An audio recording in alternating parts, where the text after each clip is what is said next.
Une nouvelle aventure de la princesse Arléane et la clé du soleil éternel. L'aube se leva sur Bjarmande dans une symphonie de couleurs et de parfums.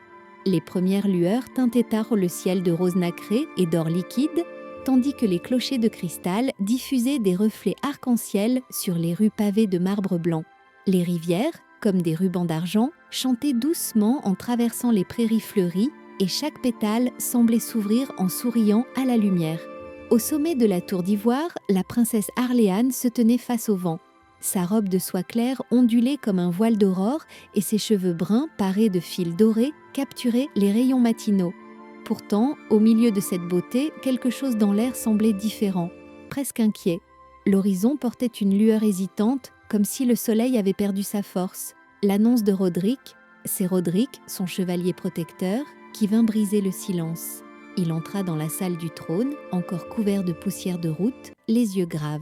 « Princesse, les sages du temple disent que le soleil a perdu la clé qui lui permet de franchir la porte des cieux. Sans elle, dans 3 jours, il restera prisonnier derrière l'horizon, et Bjarmande s'endormira dans une nuit éternelle. » Arléane sentit son cœur se serrer, mais au lieu de céder à la peur, une chaleur douce monta en elle, comme si le soleil lui-même lui confiait sa mission. Le départ enchanté, elle ne prit avec elle que ce qui lui semblait essentiel, un flacon de lumière pure distillé par les prêtres du temple de l'aube, un ruban tissé par les fées beaux du jardin suspendu, capable de protéger contre les vents maléfiques, le pendentif en forme de lune, offert par la reine Julie, symbole de promesse et d'espoir. En quittant le palais, les fleurs du grand jardin se penchèrent doucement comme pour lui souhaiter bonne chance, et les cygnes du canal formèrent une procession silencieuse. La princesse traversa la plaine des lucioles éternelles, où chaque brin d'herbe brillait comme une petite étoile tombée du ciel.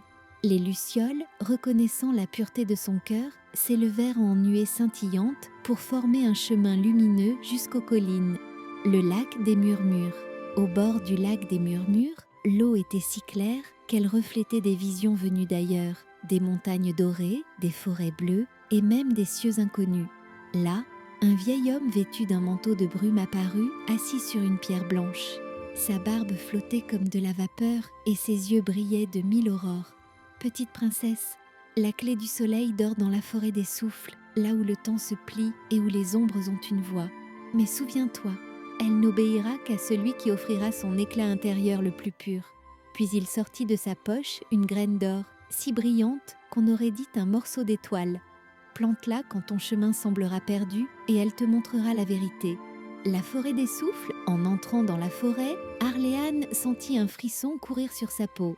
Les arbres étaient vivants, faits de cristal clair et d'écorce argentée. Leurs feuilles, semblables à des vitraux, transformaient la lumière en cascades de couleurs mouvantes. Des murmures flottaient dans l'air, certains doux et encourageants, d'autres tristes, comme des prières oubliées. Après de longues heures, elle trouva une arche de pierre flottant dans l'air, couverte de runes qui pulsaient comme un cœur. Une inscription disait « Offre ce que ton cœur garde de plus vrai et la porte s'ouvrira. » Arléane comprit. Elle ôta le pendentif en forme de lune, le serra contre elle et déclara « Je donne mon vœu le plus pur, que Bjarmande garde toujours sa lumière, même dans les plus profondes ténèbres. » La graine d'or qu'elle portait se mit alors à vibrer. Elle tomba de sa main et en un souffle germa pour donner naissance à une fleur gigantesque dont les pétales brillaient comme 1000 soleils. En son cœur reposait la clé du soleil éternel, forgée de lumière et d'aube.